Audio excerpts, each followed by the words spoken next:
බැලුවා අයියා පොඩක් හම්බෙන්න කියලා ආවේ. මම ෆ්ලැට් එකේ C බ්ලොක් එකේ. මම හේමාන්. මීට ටික දවසකට උඩදී අයියාගේ මල්ලි මායි අතර පොඩි ප්‍රශ්නයක් ඇති වෙලා මම මල්ලිට ගැහුවා. බැලුවා අයියේ දෙන්න කතා කරගෙන ඉඳිද්දි වැරදිලා වගේ මෙයාගේ තාත්තට පාරක් වැදුනා. එතෙන්දි තමයි ප්‍රශ්නේ ඇතුනේ බැලුවා අයියේ.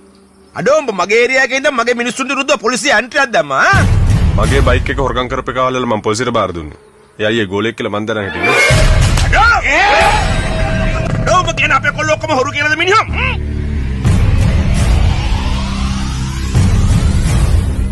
එහෙම නෙමෙයි.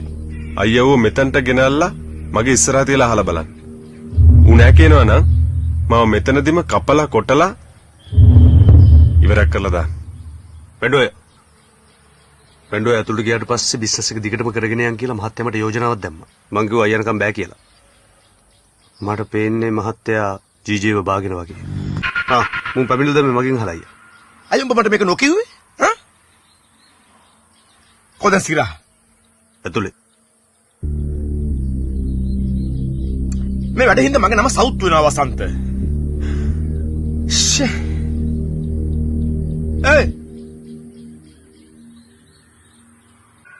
පැය 48ක් ඇතුළත තමුසේට බයික් එක ලැබෙනවා. මොකක් හරි කරුමයක් වෙලා බයික් එක නොලැබී ගියොත් මං තමුසේට වටිනාකම ගෙවනවා. නෑ. එහෙම අවශ්‍ය නෑ අයියා. මට ඕනුනේ අයියව කෙලින්ම හම්බෙලා මේ විස්තරේ කතා කරන්න. එච්චරයි.